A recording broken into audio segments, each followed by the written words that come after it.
Bonjour, merci aux organisateurs de m'avoir invité. C'est un honneur pour vous, c'est un grand plaisir pour moi d'être à Biarritz. Donc, ce que je vous propose, c'est de présenter un petit peu les pollutions marines très rapidement, les principaux types de pollution, les principales pollutions, et puis après d'accentuer sur les déchets, globalement, parce qu'Ifremer travaille un petit peu partout, avant que M. Verdet, je crois, présente le problème, si vous voulez, à l'échelle du Pays Basque. Donc, alors je crois qu'on a tous, comment dire, dans l'esprit, quelque part la mer, pour différentes raisons, qui représente quelque chose de sacré. Donc c'est parce qu'elle est belle, parce qu'elle est loin, donc elle inspire les voyages et autres, parce qu'elle est exotique, parce qu'elle est puissante. On a tous quelque part, si vous voulez, on l'a tous élevé au niveau du sacré. Et il y a quelque chose, comment dire, qui est très important là-dedans, parce que c'est une espèce d'espoir, si vous voulez. C'est grand, c'est loin, c'est même parfois angoissant, hein, quand on pense la mer la nuit, par exemple, sous les eaux et autres. Il y a quelque chose qui accroche. Et puis il y a également donc, toutes les activités économiques autour de la mer, donc l'extraction de pétrole, la production de coquillages, par exemple, la pêche et autres, le tourisme, les activités littorales, tout ça. Mais le problème, c'est qu'à côté de la mer, il y a la terre, et donc il y a tout un ensemble de problèmes liés aux activités humaines, notamment des pollutions. Donc les plus connus, ce sont les pollutions liées aux hydrocarbures. Donc je ne vais pas accentuer parce que d'abord il y a des gens qui vont en parler. Simplement, ce que je voudrais dire, c'est que les accidents, c'est spectaculaire, mais ce ne sont pas les principaux apports. Il y a 40% des apports en mer qui sont naturels dans différentes régions du globe. Il y a des apports chroniques au niveau des estuaires, on n'en parle jamais, mais dans la réalité c'est très très très important. Et puis il y a effectivement les accidents qui ont surtout des impacts économiques ou socio-économiques, plutôt que les impacts environnementaux, puisqu'on sait maintenant que dans les grandes catastrophes, 5-6 ans après, il y a un retour quasiment à la normale. Donc je néglige pas l'impact. Il y a vraiment, localement, il peut y avoir des choses assez conséquentes, y compris même sur la santé, mais malgré tout, c'est peu par rapport, si vous voulez, au problème des apports chroniques. Simplement pour situer. Donc là, c'est par exemple, ici, ce sont des suintements du Prestige. Donc on a le risque, avec les pétroliers, d'avoir des sorties de pétrole des années après, simplement avec la dégradation des coques. C'est arrivé en Californie 40 ans après. Et donc, des fois, on n'arrive pas à savoir d'où ils viennent. On peut avoir des boulettes, mais également, donc, dans le cas des accidents, là, c'est des derrickas, des apports massifs sur les plages. À côté des pollutions par les hydrocarbures, ce qui est assez connu, ce sont les pollutions par les métaux, donc les apports de rivières, par exemple. Là, ce sont des affleurements de boues rouges. Donc, on est en Méditerranée, où une usine a rejeté 20 millions de tonnes depuis 1968. Actuellement, on rejette toujours 300 tonnes par jour dans un canyon du littoral méditerranéen français, à Cassis. Donc, le site est très, très beau, si vous voulez. Et donc, là, il y a tout un ensemble de métaux, un cortège de métaux, donc titane, arsenic et autres. Et ça fait des risques, évidemment, pour l'environnement. Et les pêcheurs disent qu'il peut y avoir des remontées, avec des poissons qui seraient affectés et autres. Donc c'est débattu actuellement, il n'y a pas encore de certitude, mais enfin c'est possible, quoi. Voilà. Il y a également le problème des pesticides. Je pense que ce n'est pas très marqué dans la région, mais en Bretagne, par exemple, ça l'est beaucoup. Il faut savoir que les pesticides, c'est très difficile à doser en mer pour des raisons techniques. Et puis en plus, il y a beaucoup de produits de dégradation qu'on ne sait même pas doser. Donc au point de vue analytique, on est limité. On sait qu'il y en a certains qui sont présents, on sait qu'il y en a qui sont interdits, donc on arrive à en retrouver à cause de leur utilisation et parce qu'ils sont souvent très rémanents, c'est-à-dire qu'ils persistent très très très longtemps dans l'environnement. Et donc localement, ça peut être un problème, notamment en la Martinique, par exemple, avec les cultures de bananes et autres, ou bien en Bretagne, on en trouve beaucoup dans les rivières. Alors à côté de ces principales pollutions en général, si vous voulez, il y a des pollutions qui sont typiquement marines, notamment donc, les peintures anti-salissure qui contiennent des produits toxiques, puisqu'il faut éviter que les organismes se fixent sur les coques. Alors, il faut savoir que le coût du bateau peut être, de fonctionnement d'un navire, pour les gros navires en particulier, peut être diminué d'environ 25% simplement avec l'utilisation d'antifouling. Et donc les enjeux sont considérables, et c'est la raison pour laquelle tous les bateaux sont traités avec des produits qui malheureusement sont toxiques. On a eu le TBT pendant des années, qui est un perturbateur endocrinien. Il faut savoir que dans certaines zones de la mer du Nord, notamment sur le rail de navigation, il y a des inversions de sexe, jusqu'à 80% par exemple des bigorneaux qui ont de sexe inversé, donc c'est des pénis qui apparaissent chez les femelles. Et donc c'est pas partout, hein, bien évidemment, mais enfin il y a des conséquences qui sont réelles, si vous voulez. Et donc ça, c'est une pollution qui est typiquement marine, qui n'existe pas à terre. Autre exemple, on a également donc, les rejets de dragage. Donc ça représente à peu près plusieurs millions de tonnes chaque année. En fait, l'entretien des chenaux, c'est des remises en suspension de polluants, puisque souvent ce sont les ports qui sont pollués. Donc les gens connaissent les marées noires, il y a également les marées vertes, on en a parlé un petit peu avec les problèmes en Bretagne, la prolifération d'algues, ce sont des salades, ce qu'on appelle des ulves, ou bien des entéromorphes, c'est-à-dire c'est des petites algues filamenteuses comme ça. En Atlantique, ça se manifeste par des apports massifs ou développements massifs le long du littoral. Les apports massifs de nitrate, et la prolifération des algues. En Méditerranée, c'est ce qu'on appelle les maleiges, c'est la stratification des étangs avec des baisses d'oxygène et donc des odeurs qui sont assez difficiles à supporter. Et puis on a également les marées rouges, donc on a les marées noires, les marées vertes et les marées rouges. Ce sont les dinoflagellés qui sont toxiques. Donc il y a eu des cas, par exemple, d'amnésie, il y a des toxines qui sont diarrhéiques, il y a des toxines qui sont paralysantes, il y a des suivis qui existent, tout cela c'est suivi par les préfectures, par l'IFREMER et autres, mais c'est une réalité, c'est une pollution qui... Alors, toutes ces pollutions-là, ce sont plus des dystrophies, ce qu'on appelle des dystrophies, c'est-à-dire des perturbations de l'équilibre naturel, parce qu'il y a un apport massif de nitrate, parce qu'il y a des conditions d'environnement qui permettent à une espèce de proliférer et autres, mais en général c'est réversible. Voilà. Par contre, il y a d'autres pollutions qui sont beaucoup plus persistantes, donc notamment c'est le cas des déchets. Et donc on est actuellement à une production mondiale de 260 millions de tonnes de plastique, ça c'est la production 2012. 260 millions de tonnes, ça représente quand même beaucoup en volume. 6 millions de tonnes qui sont rejetées chaque année des navires. Donc ça peut être des containers, mais ça peut être également, comment dire, des gestes de passagers sur des ferries et autres. Et puis donc 1 milliard de sacs plastiques distribués chaque année en France. Ça, c'est la distribution à peu près actuellement.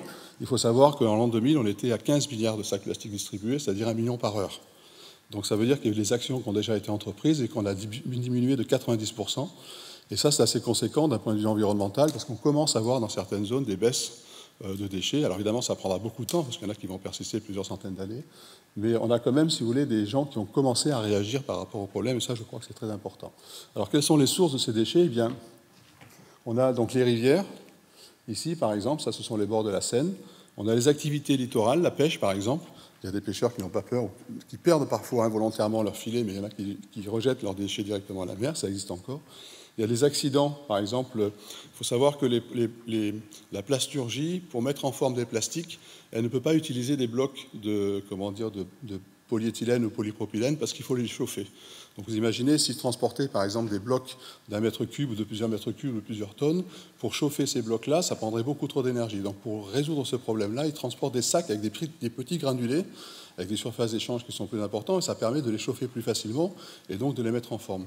Et donc ces granulés, en fait, de temps en temps, il y a des accidents, bien évidemment, et même si les pratiques des industriels ont été améliorées et rationalisées avec le temps, il y a encore, si vous voulez, des risques d'accidents. Il y a souvent sur les plages et dans les zones industrielles des proliférations de petits plastiques comme ça, qui sont simplement les granulés prêts à être, comment dire, traités par l'industrie.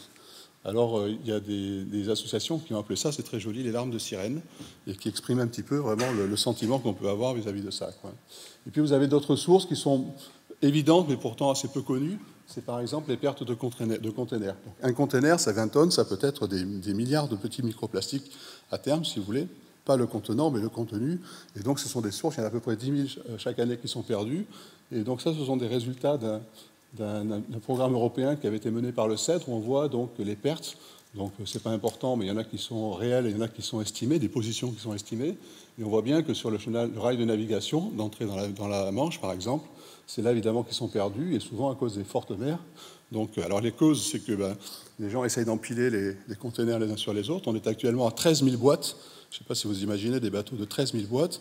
Et donc, des fois, on en rajoute alors que c'est interdit, simplement pour transporter un petit peu plus. Et en plus, on les arrive mal par économie. Et quand le mauvais temps arrive, évidemment, on en perd. Il arrive même qu'à cause des risques de la navigation, les commandants décident d'en jeter à la mer, simplement pour limiter les risques pour le navire, quoi. Donc, ça fait à peu près 10 000 containers, ce qui, en microplastique, pourrait être des quantités très, très, très importantes. Voilà. Autre source, donc ça c'est un exemple, c'est celui de l'institution Adour et les apports de l'Adour. J'y reviendrai tout à l'heure et je pense qu'on parlera particulièrement du Pays Basque tout à l'heure. Donc moi je pense que c'est un exemple remarquable de solution directement de rétention donc, à la source, parce que les rivières sont quand même un des vecteurs les plus importants pour les apports de déchets. Donc ils vont sur les plages, donc ça c'est un exemple d'une plage dans le sud de la Méditerranée, sur la rive sud. Alors là, il y a des gens qui évidemment n'ont conscience de rien, c'est une plage urbaine, mais bon, vous imaginez un petit peu la situation, quoi. Et puis, donc, ils vont en fait avec des inventaires qui sont très, très divers. Donc, on est actuellement à 4 milliards et demi, 5 milliards environ de mégots qui sont jetés chaque année à la mer. Et ça, vous avez en haut, par exemple, c'est un inventaire de bâtons de sucette sur 100 mètres de plage de la Seine, c'est les apports sur un an, simplement. 100 mètres de berge au niveau de l'estuaire, si vous voulez, simplement les apports. Donc on a les bâtons de sucette, on a des cotons-tiges en quantité importante, on a des bouchons de bouteilles et autres. Donc on a des inventaires comme ça à l'après-vert, c'est parfois très spectaculaire, il y a des objets insolites également, mais malgré tout, voilà. Et donc ça va très souvent sur les plages, évidemment c'est là où on le voit le plus facilement, ça c'est difficile d'accès. Et curieusement, en France, on a très peu de données sur les plages, alors qu'on en a beaucoup en mer et sur les fonds, et donc je pense que ça mérite d'être considéré. On les retrouve évidemment sur les fonds. Donc là, vous avez un exemple de port. C'est au Havre. Et ici, c'est en Méditerranée. Ça représente 10 minutes de chalutage, simplement. C'est au large de Marseille. Et en 10 minutes, voilà ce qu'on récupère dans un chalut. Donc je ne sais pas si vous imaginez un petit peu. Marseille n'est pas la seule ville où on en trouve comme ça. En Méditerranée, c'est très, très, très fréquent. Ça l'est beaucoup moins en Atlantique, mais malgré tout, il y a des zones, des baies fermées et autres, où on peut trouver des quantités assez importantes. Vous avez la rade de Brest, par exemple. Après la guerre, ils ont mis dans la rade énormément de restes. Et donc, quand on chalute également, on arrive à trouver des quantités assez importantes, quoi. Voilà, donc des exemples. Alors les scientifiques, ils essayent un petit peu de comprendre un petit peu comment ça se passe. Donc ça, c'est un exemple en Manche. Vous voyez par exemple le flot de la Seine, parce que lorsque les rivières sont très puissantes, enfin les grands fleuves par exemple, le débit est important et donc ça chasse au niveau de l'estuaire directement. Sur les côtés, là où c'est un petit peu plus calme, ça s'accumule. Vous avez la ligne Dieppe-Brighton, donc ça a disparu depuis. Mais ça, c'est des mesures qui remontent à quelques années. On avait le long de la ligne des densités qui étaient un petit peu plus importantes. Alors en Manche, c'est assez particulier. La circulation est très rapide à cause d'une branche du Gulf Stream qui pousse tout vers la mer du Nord. Donc c'est balayé de manière générale. Mais bon, au niveau des rivières comme la Somme, par exemple, ou la Seine, on a quand même des apports importants. On sait maintenant qu'il y a des coefficients de frottement, des coefficients de turbulence des masses d'eau au contact du sédiment qui nous permettent de prévoir les zones d'accumulation. Donc ça, ce sont des données scientifiques qui apparaissent actuellement. Et là, c'est le cas, par exemple, systématiquement, toutes les mesures qui ont été faites dans le temps ont montré dans cette zone-là des accumulations, et voilà quoi. Alors on est allé regarder très très loin pour savoir si on en retrouvait, donc ça c'est vraiment du travail d'océanographe, si vous voulez, quoi. Et c'était en 2003, sur un navire qui est assez remarquable, avec 4 chaînes de télévision, une piscine à bord, enfin à 3 heures, le goûter, tout était organisé très très bien. Mais ça nous a permis quand même d'aller très très loin. On était 80 nord, et c'est dans le détroit de Fram, entre le Spitzberg et le Groenland, où il y a une fosse. Donc les Allemands fournissaient le bateau, les Français le sous-marin. Et donc on est allé dans cette fosse qu'on appelle le Molloy Deep. Et donc on y a trouvé, et dans la zone autour, on y a trouvé donc des chaluts, alors qu'il n'y a aucun chalutier à des centaines de kilomètres à la ronde, et puis tout un ensemble de déchets comme ça, et à des densités qui étaient les mêmes que celles qu'on trouve en Manche. Alors, j'ai dit tout à l'heure, en Manche, à cause du flou qui est important, si vous voulez, il n'y en a pas beaucoup par rapport à d'autres régions d'Europe, mais par contre, ça veut dire qu'il y a un transport qui est assez loin vers le nord. Voilà. Donc ça, c'est une interprétation, c'est pour, vous voyez tous les courants qui existent, je ne vais pas rentrer dans le détail, mais simplement, on voit bien que en fait, le nord de l'Europe reçoit tout ce qui vient du sud à cause de ces courants, principalement ce qu'on appelle le courant de Norvège. Voilà. Alors, les scientifiques, ils essayent de comprendre comment ça se passe dans le temps. Là, ce sont des données en Méditerranée, dans le golfe du Lion, et on a 20 ans de mesures actuellement, et curieusement, ça baisse. Et de manière significative, c'est-à-dire qu'on a réussi à montrer qu'avec le temps, on a des quantités qui baissent, alors que dans l'esprit de beaucoup de gens, si vous voulez, c'est un problème qui augmente. Localement, c'est vrai, et dans d'autres endroits, en fait, on commence à avoir une décroissance, et ça, c'est plutôt rassurant. Alors, pour information, là, c'est le Rhône et le Mistral Tramontane, qui sont des vents onshore, qui poussent vers le large, offshore, donc, qui ont tendance à pousser tout vers l'Espagne. Donc, on a des exemples comme ça de transport transfrontalier, notamment au Pays Basque. Donc voilà l'exemple du Pays Basque, c'est des travaux qui remontent à une quinzaine d'années. Ce sont des quantités de déchets sur les fonds, et c'est en densité par hectare. Et en fait, à l'époque, c'est le problème de savoir si les déchets venaient d'Espagne ou pas. Alors, ce qui se passe dans la région, donc peut-être que ça sera représenté tout à l'heure, ce qui se passe, c'est qu'il y a un courant qui fonctionne à partir de novembre, si vous voulez, qui longe les côtes du Portugal et d'Espagne, qui s'appelle le courant du Portugal. C'est un courant qui est chaque année qui est comment dire, tout à fait normal, quoi. Et donc il draine tous les déchets dans la période hivernale le long de la côte d'Espagne. Enfin, une partie des déchets est susceptible de les amener au Pays Basque. Et par contre, en été, vous avez donc un courant qui est inversé, c'est-à-dire qui vient du nord dans le golfe de Gascogne avec la Gironde et qui descend vers le Pays Basque. Et donc malheureusement, le Pays Basque est le réceptacle, si vous voulez, reçoit. Alors, donc on a regardé un petit peu, mais en fait, la Dour également est responsable d'apports, Donc maintenant qu'il y a les barrages, évidemment, c'est intéressant parce que ça permet de limiter ces apports-là, mais malgré tout... Alors pour l'anecdote, à l'époque, je ne sais pas comment ça se passe maintenant, mais il y avait eu des discussions, et les Espagnols disaient que c'était les Français qui allaient en Espagne pour aller dans les supermarchés pour acheter leur bien de consommation, et qui jetaient après, une fois qu'ils étaient rentrés en France, et que ce n'était pas eux, jamais, qui auraient pu être responsables des apports. Voilà. Alors donc les scientifiques essayent de comprendre un petit peu, de suivre le devenir des déchets. Donc là, ce sont des suivis par satellite. On a des bouées flottantes qui sont relarguées à partir des navires. Et actuellement, sur Internet, on peut suivre des centaines de bouées, savoir où est-ce qu'elles sont situées. Et ça permet après d'ajuster les modèles en minimisant, les différences entre les données réelles et les données mathématiques. Et donc on arrive, si vous voulez, à avoir comme ça des modèles. Donc voilà un autre exemple ici, c'est dans le cas d'une rivière italienne, l'Arno, c'est à T0, plus 2 jours, et plus 6 jours, on voit quelle est la dispersion. Donc je vais vous montrer un autre exemple. C'est entre la Corse et la Sardaigne, là où je travaille personnellement actuellement. Et donc on a des simulations pour savoir quel est le transport, et ça nous permet par exemple de voir qu'en un mois, tous les déchets qui viendraient soit d'un accident, soit des rejets du tourisme ou autre, se retrouvent finalement sur les côtes italiennes. Donc ça, c'est un scénario, on a l'inverse, c'est-à-dire qu'en général, vous avez le courant qui longe la côte italienne, comme ça, quand il arrive au niveau de l'île d'Elbe, il bute sur le socle, il ne peut pas passer, si vous voulez, et donc il va s'engouffrer dans le canal de Corse, et il va venir sur les plages, les déchets vont venir sur les plages du littoral de Corse, et on a comme ça des marques, des boîtes de lait italiennes, mais on a également des déchets qui viennent d'Afrique du Nord, on a des babouches, par exemple, qui arrivent de temps en temps, donc c'est pas difficile, si vous voulez, de tracer. Et ce qui est intéressant, c'est de voir que le transport frontalier, en fait, il est permanent. Donc ici, on reçoit d'Italie, sur le sud-est, ici, on reçoit également d'Italie, mais par contre, ici, on envoie en Espagne, mais au Pays Basque, on reçoit d'Espagne. Donc c'est un échange de bons procédés. En Manche, on envoie vers le nord. Et les Suédois ont un gros problème à l'entrée de la mer Baltique parce qu'ils ont les déchets qui viennent de France, de Belgique, d'Angleterre, du Danemark, d'Allemagne et de Hollande. Donc eux, ils reçoivent tout et commencent à s'en plaindre, si vous voulez, et même ça commence à générer des problèmes entre pays. Voilà. Alors en Méditerranée, les Grecs disent que ça vient de Turquie, qui disent que ça vient de Syrie, qui disent que ça vient du Liban et autres, ainsi de suite. Et donc on a des transports comme ça qui se font. Il y a forcément une problématique qui va émerger justement au point de vue juridique, comment ça se passe sur les transports de déchets dès lors qu'on considérera les déchets toxiques.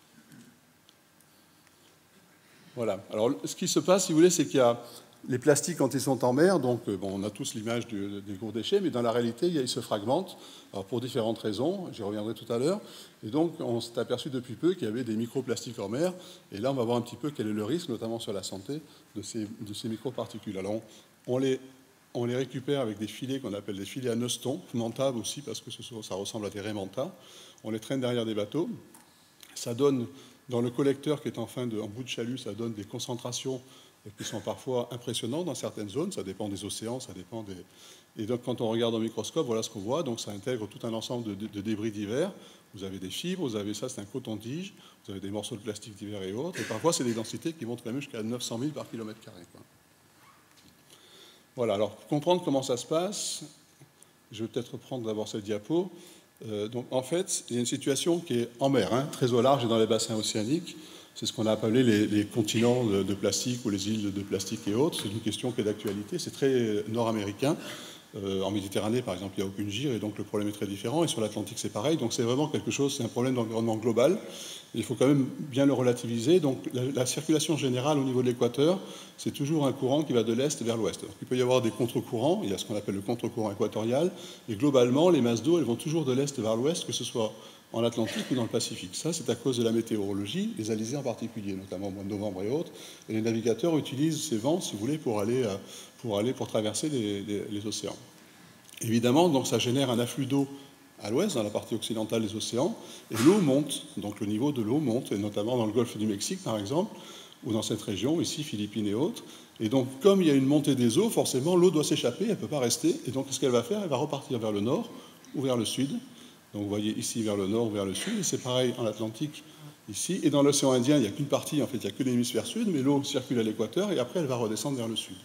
Alors il y a d'autres courants, d'autres forces qui interviennent, la force de Coriolis et autres, et ça fait ce qu'on appelle des courants géostrophiques. Et l'eau revient ici. Alors pour information, dans le golfe du Mexique, le niveau monte réellement, et ça génère ce qu'on appelle le Gulf Stream, c'est-à-dire c'est le courant du Golfe. En fait, c'est comme ça qu'est généré le courant, si vous voulez. Quand l'eau arrive après, revient sur la partie orientale, en fait, il y a une partie qui va descendre. Il y a toujours une partie qui revient vers le nord, mais il y a une partie qui va descendre pour combler le déficit d'eau qui est à l'équateur. Et donc le système est entretenu comme ça avec la météorologie, les alizés, et les eaux circulent en permanence. Alors, le principe, ça a été déjà décrit, de l'accumulation dans la zone de convergence. Vous imaginez un lavabo avec de la mousse, du savon si vous voulez, et l'eau, quand elle s'échappe, elle tourne, et donc la mousse va se concentrer au milieu, ce qu'on appelle un vortex si vous voulez.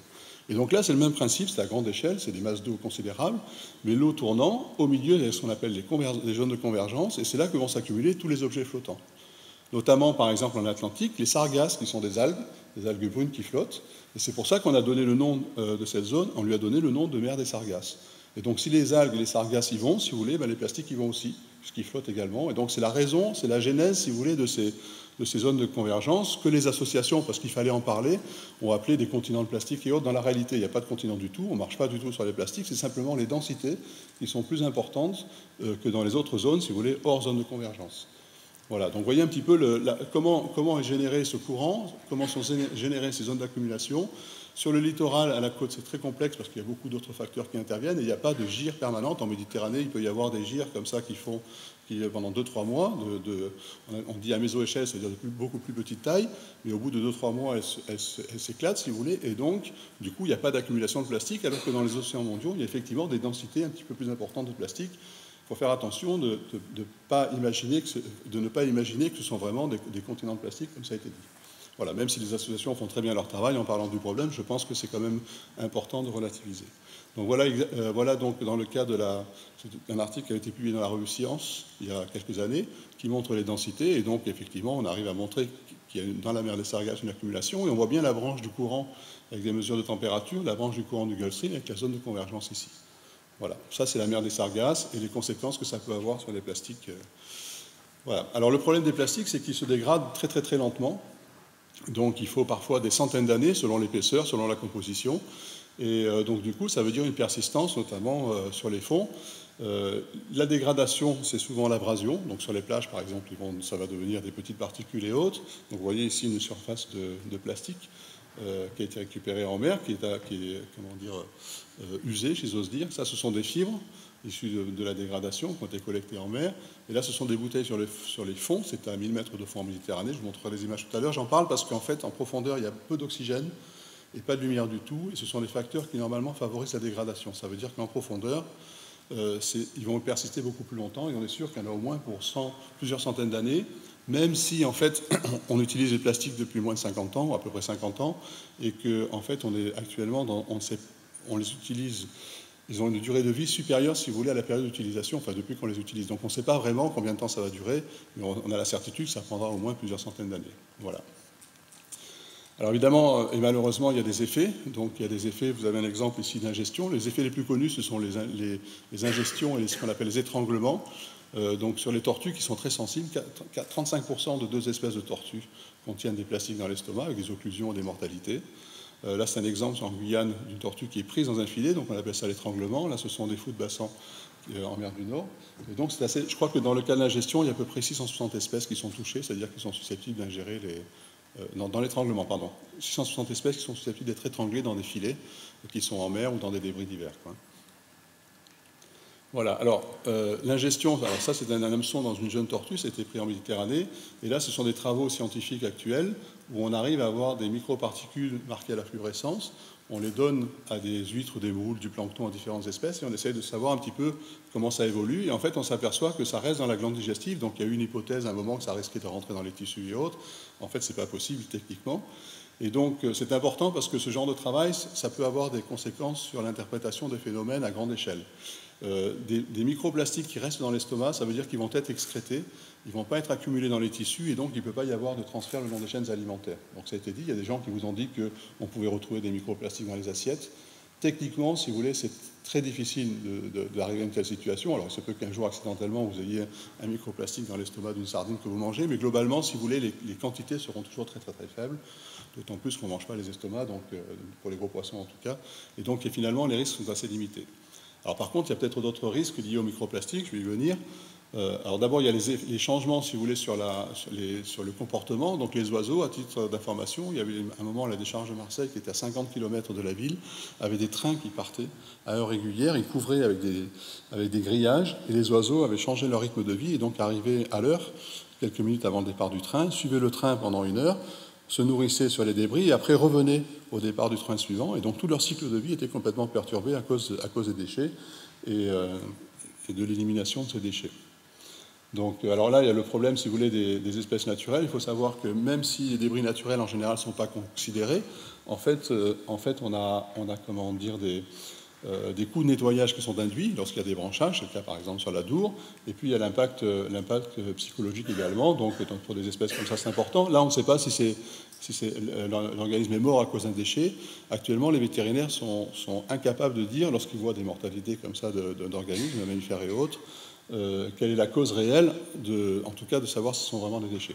Alors, il faut savoir que les cétacés ingèrent très très peu de déchets, donc très souvent on imagine que les baleines, dauphins et autres sont capables en fait, les taux d'ingestion, c'est de l'ordre de 1%, c'est-à-dire qu'il y a moins de 1% des cétacés, des dauphins, qui ont des déchets dans l'estomac. Contrairement aux tortues, où là on monte jusqu'à 40%, et ce sont des espèces qui sont beaucoup plus sensibles. Donc pour les cétacés, c'est curieusement ce qui traîne, si vous voulez, dans l'inconscient collectif. En fait, les taux d'ingestion sont très très faibles. Ce sont des données de l'aquarium de La Rochelle qui ont été analysées. Il y a plus de 11 000 individus qui ont été analysés. Voilà. Alors là, j'ai repris cet exemple. C'est un travail qui a été fait par un Hollandais. Il s'est aperçu qu'en mer du Nord, il y avait les fulmars, une espèce de fulmar qui s'appelle Fulmarus glacialis, qui est commune là-bas. Donc en moyenne, les oiseaux avaient 0,6 g de déchets dans l'estomac. 0,6 g, a priori, c'est pas beaucoup, et on se dit c'est secondaire. Lorsqu'on extrapole à l'homme, ça fait 60 g. Donc vous imaginez, si la population humaine avait en moyenne 60 g dans l'estomac, ça fait longtemps qu'on aurait pris des mesures de santé publique en tout cas, alors que pour les oiseaux, finalement, c'est pas très important. Enfin, dans l'esprit des gens, si vous voulez, c'est tout à fait secondaire. Alors on commence un petit peu à le prendre en compte, mais malgré tout, donc on a vu que le transfert de long des chaînes alimentaires, c'est pas trop important. Le problème des contaminants chimiques qui sont fixés sur les plastiques, en fait, c'est une réalité. Il y a des cas, si vous voulez, de transfert de polluants, mais c'est secondaire par rapport aux polluants qui sont directement dans l'eau de mer ou dans des zones très polluées. Donc c'est pas là, si vous voulez, qu'il y a un gros problème avec les microplastiques. Par contre, et ça c'est important, c'est le transport des espèces. Là, vous avez un exemple, ce sont des algues qui sont fixées sur des microplastiques. Et en fait, donc, quand on évalue, on est à plusieurs centaines de milliers de milliards de microplastiques actuellement flottant à la surface des océans. Et donc, il y en a beaucoup qui servent de support à des espèces. Et ça, par contre, le risque, il n'est pas du tout connu. Et j'en y reviendrai tout à l'heure, mais on a des exemples pour la santé, mais on a des exemples pour l'environnement. Par exemple, le cas du tsunami au Japon, il y a des morceaux entiers de débris qui sont partis à la mer, 5 millions de tonnes quand même qui ont été rejetés, et qui ont traversé, selon la même circulation qu'on a vue tout à l'heure, je vous ai montré, et qui sont allés sur les côtes du Canada. Les Canadiens ont inventorié 120 espèces nouvelles pour le Canada qui venaient du Japon. Donc ils ont coulé des gros débris, les plus gros. Il y en avait un seul sur lequel il y avait 54 espèces. Et il n'y avait aucun travaux sur les micro-organismes, bactéries, unicellulaires et autres, uniquement sur ce qu'on appelle la macrofaune, c'est-à-dire les gros organismes. Donc 120 nouvelles. Et là, il y a vraiment un risque potentiel de transport sur des distances assez importantes. Il y a des espèces comme la crépidule en Bretagne, qui est un fléau pour la production ostréicole, qui est arrivée avec lors du débarquement avec la marine américaine. Il y a actuellement un crabe qui est d'ailleurs vendu dans les restaurants en mer Baltique qui vient de Chine. Donc il y a des espèces comme ça qui ont été transportées, ça fait des siècles et depuis toujours, si vous voulez, en général par les bateaux, les noix de coco et autres. Mais là, on a démultiplié les vecteurs, si vous voulez, possibles de transport, et avec des centaines de milliers de milliards, on arrive, si vous voulez, à un risque qui est assez important. Donc on commence à inventorier, on sait qu'il y a des foraminifères, des unicellulaires et autres, et surtout, donc, il y a des pathogènes, j'y reviendrai tout à l'heure. Donc l'impact psychologique également, donc là ce sont des totems que j'ai vus au bord de la mer au Gabon, donc ils sont faits avec des plastiques, c'est joli d'ailleurs, je dois dire que quand on arrive comme ça, en plein milieu, enfin en Afrique, dans des sites qui sont perdus, de voir des totems comme ça, mais c'est un détournement, si vous voulez, des déchets. Là évidemment, c'est les coûts induits de nettoyage pour les plages, donc le Pays Basque, fait beaucoup en raison des intérêts économiques. C'est pareil dans le sud-est asiatique. Il y a une association qui s'appelle Costas Garbias qui est assez efficace, qui participe à ce type de travaux au Pays Basque. Donc vous avez également l'impact sur la pêche, le tri par exemple. Il faut trier pour récupérer les poissons, donc ça a un coût. Il faut nettoyer les filets. Il y a les encombrements dans les hélices, les obturations du circuit de refroidissement et autres. Et ça représente, d'après les affaires maritimes, plusieurs centaines d'incidents ou d'accidents par an, avec des coûts induits qui sont assez importants. Voilà, donc pour la santé, eh bien évidemment, il y a les risques sur les plages, donc les blessures, les seringues. Je ne vais pas rentrer dans le détail parce que je pense qu'il y a des spécialistes, si vous voulez, qui sont plus compétents que moi. Je pense qu'il est important quand même de noter qu'il y a également les bactéries. Ça, à mon avis, c'est assez mal connu. Il y a un mois simplement, donc c'est très récent, a été publié un article scientifique que j'ai moi-même arbitré et qui montre qu'il y a alors, des diatomées, si vous voulez, des organismes qui sont fixés, mais il y a des filaments, et là, vous voyez, il y a des bactéries qui sont notamment des vibrios, donc des bactéries pathogènes. Il y a des pathogènes, alors ça peut améliorer la survie, améliorer entre guillemets la survie des bactéries pathogènes dans l'eau de mer. Donc, par exemple, on imagine s'il y avait eu hier des pathogènes dans les rejets à Biarritz avec des plastiques qui peuvent le supporter, ça peut favoriser, parce qu'en général ils vont disparaître au bout de quelques heures, mais surtout les pathogènes pour les cultures marines par exemple, ça peut favoriser la contamination de toute une zone. Si sur le bassin d'Arcachon il y a un virus qui apparaît, forcément avec la multitude de microplastiques, on peut comme ça imaginer, si vous voulez, que ça se disperse. Donc ce sont des sujets qui apparaissent, notamment la partie pathogène, donc ça va être approfondi dans les années à venir, mais il y a malgré tout un risque assez important.